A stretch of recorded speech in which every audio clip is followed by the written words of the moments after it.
अस्सलाम वालेकुम। खेलों की खबरों पर तबसरों और तस्वीरों से जय स्कोर के एक और प्रोग्राम के साथ सैयद यार हुसैनी आपकी खिदमत में हाजिर है। पाकिस्तान क्रिकेट टीम यूएई में मौजूद है श्रीलंका के खिलाफ सीरीज में, और पाकिस्तान क्रिकेट टीम का एक बड़ा पुराना मर्ज बैटिंग मसाइल है। पाकिस्तान के बैट्समैन बाहर जाती गेंदों से छेड़खानी करते हैं। पहले पाकिस्तान टीम दुबई में जनूबी अफ्रीका के खिलाफ 100 रन से भी कम स्कोर पर आउट हो गई थी, और कुछ यही कहानी दुबई टेस्ट की पहली इनिंग में श्रीलंका के खिलाफ भी दोहराई गई, जब पाकिस्तान टीम बाहर जाती गेंदों से छेड़छाड़ करने की पादाश में पहली इनिंग में 165 रन पर पवेलियन लौट गई। पाकिस्तानी बैट्समैन अपनी गलतियों से क्यों नहीं सीख रहे? इंटरनेशनल क्रिकेट में इस वक्त कौन से बैट्समैन हैं जो बहुत उम्दा खेल का मुजाहरा कर रहे हैं? आज इस तमाम सूरत हाल पर बात करेंगे, और हमारे साथ होंगे पाकिस्तान क्रिकेट टीम के former captain Mohammad Yusuf. Finger is raised. Bowling. Taken, caught behind. Edged and taken. Edged and taken, caught behind. This is working now for Sri Lanka. Taken at cover. Taken. Oh, bowled him. जी हाँ जनाब, जिस तरह programme की शुरुआत में मैंने बात की कि मोहम्मद यूसुफ आज हमारे शो में होंगे, और हम बात करेंगे कुछ बैटिंग के हवाले से, पाकिस्तान क्रिकेट के मसाइल के हवाले से, और पाकिस्तान टीम को 3 फॉर्मेट की क्रिकेट में क्या मुख्तलिफ बैट्समैनों पर इन्हिसार करना चाहिए। गुफ्तगू के लिए स्टूडियो में हमें ज्वाइन करें पाकिस्तान क्रिकेट टीम के साबिक कप्तान मोहम्मद यूसुफ।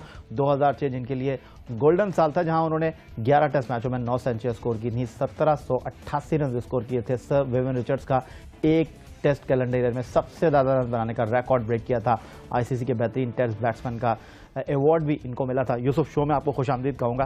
पहले मैं आपसे थोड़ा सा जानना चाहूँगा, 2006 का साल, एक साल में 9 सेंचुरियाँ, आपको लगता है कि इतना आसान था? ये आप बन गया है तो ये कोई बात ही नहीं है।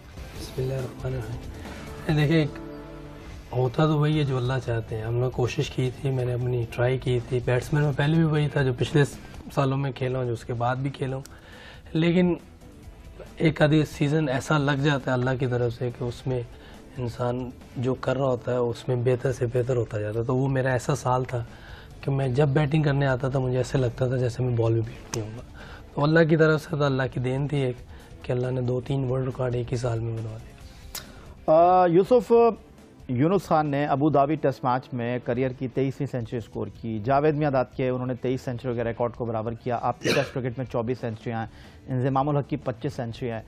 अगर मैं आपसे ये जानना चाहूँ, अब तक टेस्ट क्रिकेट में आपने जितनी भी सेंचुरियाँ स्कोर की हैं, उसमें सबसे बेस्ट सेंचुरी आपको कौन सी लगी? मुझे जो बेहतर लगी वो लॉर्ड्स में डबल 100 किया था, जो क्योंकि मेरे ख्याल इंग्लैंड ने 500 रन किए हुए थे हमारे पे। दूसरी इनिंग में हमारे 60 पे 4 आउट हो गए थे, तो वहाँ अल्लाह पाक ने डबल 100 करवाया था। और दुनिया की बेहतरीन ग्राउंड है, हिस्ट्री है वहाँ की। लॉर्ड्स में खेलने के लिए लोग तरसते हैं, तो अल्लाह पाक ने वहाँ बोर्ड पे मेरा नाम लगवाया। पाकिस्तान की तरफ से किसी भी प्लेयर के इतने रन नहीं है पहले। मैं ख्याल मोहसिन भाई के 201 है या 200 है पूरा, मेरा उनसे ज़्यादा है। तो पहला पाकिस्तानी होगा जिसके सबसे ज़्यादा रन भी है वहाँ, और बोर्ड पे नाम भी है, और पाकिस्तान ने वो मैच बचाया अभी तक। मोहम्मद यूसुफ, पाकिस्तान के फॉर्मर टेस्ट कैप्टन, स्टूडियो में हमारे साथ मौजूद हैं, और बहुत ज़्यादा बैट्समैनों के लिए चैलेंज बनता जा रहा है क्रिकेट का खेल। और इस वक्त मौजूदा एरा की अगर हम बात करें तो एक रिपोर्ट आपको दिखाते हैं जिसमें इस वक्त टेस्ट क्रिकेट में जो बेहतरीन बैट्समैन हैं उनके हवाले से आपको पता चलेगा कि कौन टॉप पर है, कौन कहाँ मौजूद है। क्रिकेट में टेस्ट फॉर्मेट अब भी सबसे ज्यादा मुतबिर खेल है। अगरचे शायकीन और तमाशाई T20 और वनडे सीरीज में तेज तरीन खेल देखने के ख्वाहिशमंद होते हैं, मगर क्रिकेट पंडित, तज्जियाकारों और साबिक क्रिकेटर्स की नजर में असल खेल टेस्ट क्रिकेट ही है। यहाँ न सिर्फ बॉलर बल्कि बैट्समैन का भी कड़ा इम्तिहान होता है। तहम्मुल मिजाजी और जारहानापन के मिलाप से ही कोई क्रिकेटर टेस्ट का कामयाब बैट्समैन बन सकता है। Hit me delivery, simple. And what a good series he's having. Yes. Bat is raised, helmet is off. दुनिया में इस वक्त टेस्ट क्रिकेट के सबसे कामयाब batsman test cricketer of the year का अवार्ड हासिल करने वाले माइकल क्लार्क हैं। And that isn't too dusty either. In the air, but safe. 100 to Michael Clark. जिनके लिए साल 2013 शानदार रहा। एक तरफ तो उन्होंने अपनी सरजमीन पर ऑस्ट्रेलिया को तवील अरसे बाद एशेज सीरीज में कामयाबी दिलवाई। Yes. The urn was regained. Redemption is complete. Australia have beaten England by 5-0. वहीं इंग्लिश सरजमीन पर उनके अलावा किसी ऑस्ट्रेलियाई बैट्समैन का बल्ला ज्यादा रन नहीं उगल सका था। क्लार्क ने गुज़िश्ता साल 13 मैचेस खेलकर 47.52 की औसत से 1093 रन स्कोर किए, जिसमें उनकी 4 सेंचुरियां भी शामिल थीं। इंग्लैंड के इयान बेल साल 2013 के दूसरे कामयाब बैट्समैन रहे, जिन्होंने 14 मैचेस में 1005 रन बनाए। जनूबी अफ्रीका के एबी डिविलियर्स इस फहरिस्त में तीसरा नंबर रखते हैं। वो किसी भी बॉलिंग अटैक के सामने टीम को मुश्किलात से निकालने के माहिर हैं। Track that away through the covers. Good. De Villiers over extra cover. That'll be 4. He's struck down with cramp. मगर पाकिस्तान के लिए अफसोसनाक अमर ये है कि पाकिस्तान का एक भी बैट्समैन साल 2013 के टॉप 20 बैट्समैनों में शामिल नहीं, जबकि भारत की जानिब से सचिन तेंदुलकर की खला को चतेश्वर पुजारा और विराट कोहली ने भरपूर अंदाज में पूरा किया है। पाकिस्तान की जानिब से टेस्ट क्रिकेट में सबसे कामयाब बैट्समैन कप्तान मिसबाह-उल हक रहे हैं, जिन्होंने 2013 में 8 टेस्ट खेलकर 47.50 की औसत से 570 रन बनाए, जहां उन्होंने सिर्फ 1 सेंचुरी स्कोर की।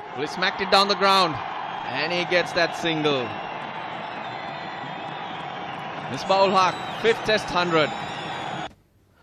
तो रिपोर्ट जनाब आपने देखी और यूसुफ स्टूडियो में हमारे साथ मौजूद है। यूसुफ, अगर ऑस्ट्रेलिया के पास देखें तो माइकल क्लार्क मौजूद हैं, इंग्लैंड के पास देखें तो एलिस्टर कुक मौजूद हैं, आपके पास देखें तो यूनुस खान इस टीम के सबसे एक्सपीरियंस प्लेयर हैं। यूनुस के साथ मिसबा इस टीम के बड़े अच्छे बैट्समैन हैं, लेकिन वो कैप्टन हैं टीम के। भारत के पास देखें तो उनके पास नई लौट आ रही है।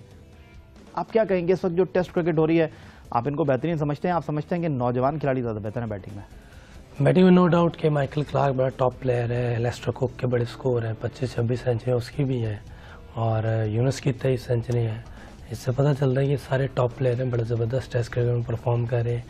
इंडिया की टीम की अगर देखें तो धोनी भी 40 की एवरेज से मैच खेल रहा है, उसके भी काफ़ी 100 भी है और मुश्किल वक्त में उसने स्कोर किया। बड़ा फाइटर है वो, कैप्टन के साथ साथ उसने टीम को भी लेके चलता है, रन अपनी परफॉर्मेंस देता है और टीम को भी लेके चलता है। और मैं समझता हूँ कि ज़बरदस्त कैप्टन और बैट्समैन है, मुश्किल वक्त में ऊपर भी आ जाता है जब ज़रूरत पड़ती है। तो जिसको कहते हैं ना एग्रेशन, वो ये होता है जो धोनी में है। धोनी हर मुश्किल वक्त में आ भी जाता है और जहाँ ज़रूरत पड़ती है वहाँ रन भी करता है। पाकिस्तान के former test captain Mohammad Yusuf studio में हमारे साथ मौजूद है। एक छोटा सा ब्रेक लेंगे और ब्रेक के बाद मजीद कुछ गुफ्तगू करेंगे।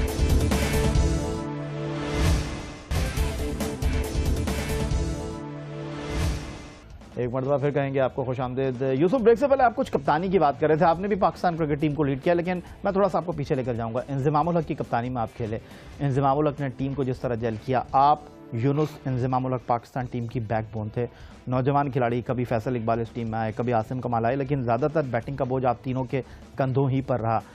लेकिन लोग यहाँ बात करते हैं कि एक बैट्समैन अच्छा कप्तान नहीं होता, आप क्या कहेंगे? मेरा ख्याल है इंज़माम भाई तो बहुत ज़बरदस्त कैप्टन भी थे और प्लेयर भी थे। प्लेयर तो कोई शक ही नहीं, पूरी दुनिया में उनका नाम है, उन्होंने परफॉर्म भी किया है।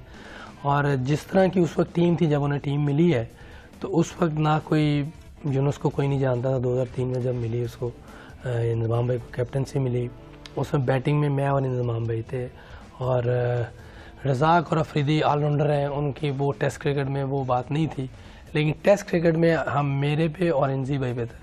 तो जिस तरह वो यंगस्टर्स को लेके चले और जिस तरह टीम जेल हुई है इंज़माम भाई के और बॉबुल उमर के टाइम पे, मैं समझता हूँ कि बड़ी ज़बरदस्त उन लोगों की एफर्ट है और पाकिस्तान के लिए उन्होंने ये जो काम करके गए थे बेहतरीन करके गए थे और उसमें रिज़ल्ट भी बहुत से आए।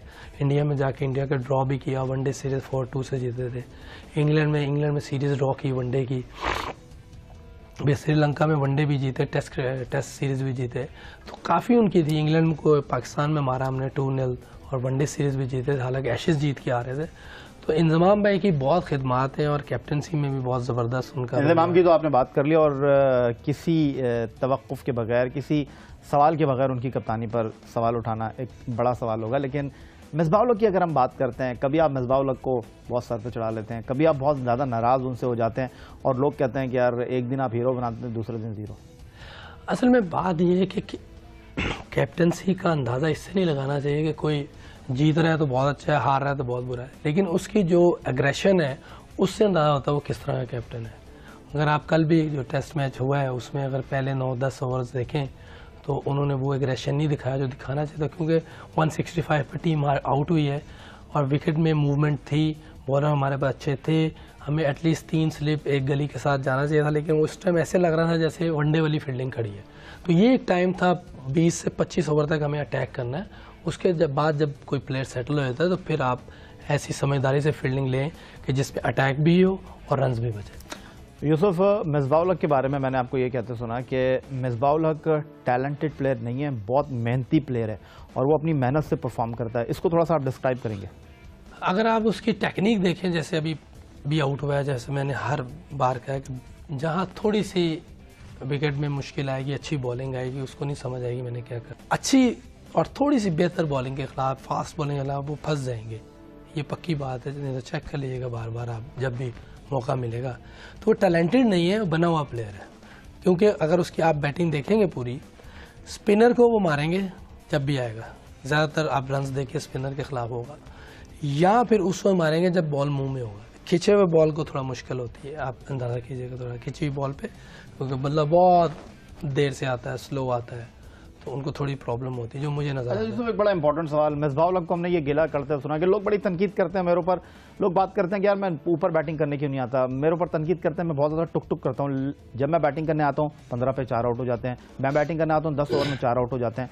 लोग ये भी सवाल करने लगे कि फिर मिसबाह-उल हक को नंबर 3 पर आकर खेलना चाहिए। आप क्या कहेंगे?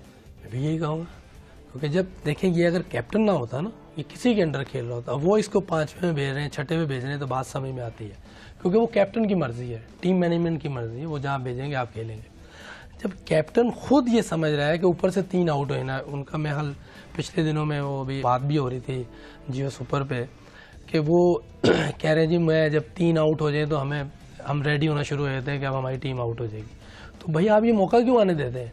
टुक टुक करते हैं, आप सबको पता टुक टुक करता है, वो बहुत ज़्यादा टाइम लेता है। वनडे में भी अगर आप शुरू के 40 बॉल होंगे तो 20 रन होंगे। सेमीफाइनल आप देख लें जो वर्ल्ड कप का खेला उन्होंने, तो उसमें बहुत स्लो खेले हैं, जिसकी वजह से आखिर में जो एवरेज बहुत ज़्यादा बढ़ गई थी, उसको मारने का फ़ायदा कोई नहीं। तो अगर उन्होंने टुक टुक ही करनी है और 3 विकेटें भी गिर जानी उतनी देर में, तो आप वनडे आ जाए भाई, इसमें क्या है? आप कह रहे हैं कि प्लेयर अच्छे हैं, आप समझते हैं कि मैं क्या करूँ, मैं ही रन करता हूँ, तो भैया आप वनडे आ जाए, ना तो विकेटें गिरेगी ना आपको टुक टुक करेगा, आप आराम से खेलते रहें, आखिरी 50 ओवर तक खेलते रहें। पाकिस्तान के फॉर्मर कैप्टन मोहम्मद यूसुफ हमारे साथ मौजूद है और खुलासा कर रहे थे कि मिसबाह-उल हक की कप्तानी, मिसबाह-उल हक की बैटिंग, जो सवाल इनसे किया गया उसका उन्होंने जवाब दिया सीधा। एक छोटा सा ब्रेक लेंगे, ब्रेक के बाद मजीद गुफ्तगू करेंगे।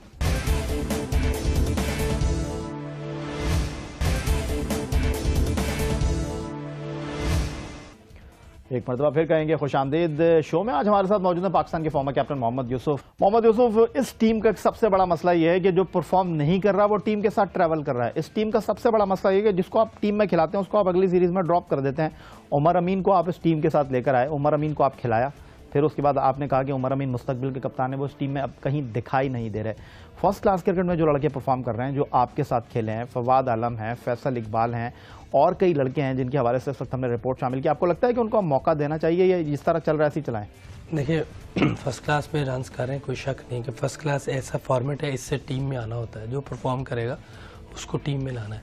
लेकिन हमारे यहाँ जो सिलेक्टर्स हैं या जो भी क्रिकेट को रन कर रहे हैं, उनको ज़रूर देखना चाहिए रन्स किस तरह कर रहे हैं, किस बॉलिंग के ख़िलाफ़ कर रहे हैं, क्या उस वक्त सिचुएशन थी, उनकी टेक्निक को जाके देखना चाहिए कि आया ये जाके टेस्ट क्रिकेट में भी अच्छा परफॉर्म कर सकते हैं। अगर आप थोड़ा सा श्रीलंका की बैटिंग को देखें तो उनको नए लड़के हैं, ओपनर्स दोनों मैंने कल देखे हैं बड़े गौर से, उन दोनों की बैटिंग इतनी टेक्निकली साउंड है कि उन्होंने आके इतना अच्छा खेल रहे थे, वो अच्छा बॉल पड़ा तो आउट हुए। हमें जल्दी नहीं करनी चाहिए। अगर ऐसा कोई प्लेयर है जो फर्स्ट क्लास में कंटिन्यू रन्स कर रहा है और उसमें कोई फॉल्ट नहीं है, टेक्निकली साउंड है, उसको जरूर लेना चाहिए। उमर अमीन के बारे में आप क्या कहेंगे? उनको खिलाना दुरुस्त था या जल्दबाजी थी? देखिए, मैं उसको इतना देख नहीं सका, मेरे साथ एक टूर किया था उसने इंग्लैंड में, तो मेरे साथ खेला था उस साइड मैच, तो इतनी जल्दी कुछ पता नहीं चल सकता ना, मैंने उसको इतना देखा है। अब मसला ये, कभी उसको 2020 में डाल देते हैं, कभी वनडे में डाल देते हैं, पहले हमें पता चल जाए कि उसको रखना किस में। और एक मैच खिलाते हैं, दूसरे में ड्रॉप कर देते हैं, तीसरा खिलाते हैं, चौथे में ड्रॉप करते हैं। अब प्राइम एग्जाम्पल है कि हमने असद शफीक को ज़ाया कर दिया और ज़ाया कर रहे हैं। तो ये अगर हम अभी सब नहीं सोचेंगे तो एक बना बनाया प्लेयर, टैलेंटेड प्लेयर, अल्लाह गॉड गिफ्टेड प्लेयर है, वो और ज़ाया हो जाएगा। ये तो चले जाएंगे लोग 1 साल 2 साल बाद, लेकिन जो प्लेयर बनाना चाहिए और जो बना हुआ है उसको हम ज़ाया करके चले जाएंगे। इनका अपना अपना काम है, वो पूरा करके चले जाएंगे, लेकिन पाकिस्तान का फ्यूचर का नुकसान कर जाएंगे असद शफीक के साथ जो कर रहे हैं ये लोग। यूसुफ, पहले आपसे ये पूछूंगा कि आपको एक T20 खिलाया गया, आपको अफसोस है कि आपको T20 नहीं खिलाया गया? नहीं, इस चीज़ का मुझे कोई अफसोस नहीं कि मुझे T20 नहीं खिलाया गया। और ये जानना चाहूंगा आपसे कि अब आपकी टीम एक दिन T20 खेल रही होती है, एक दिन वनडे क्रिकेट खेल रही होती है, एक दिन टेस्ट क्रिकेट खेल रही होती है। लोग ये बात करते हैं कि हमारे खिलाड़ी इतनी जल्दी अपने आप को जो है वो चेंज नहीं कर पाते, गियर तब्दील नहीं कर पाते, तो आप समझते हैं कि 3 डिफरेंट फॉर्मेट में 3 डिफरेंट टीमें होनी चाहिए? पहले तो इतने प्लेयर हो ना, हमारे पास तो प्लेयर ही कोई नहीं है। मसला तो ये है ना, हम अच्छे प्लेयर को ऊपर आने देते हैं।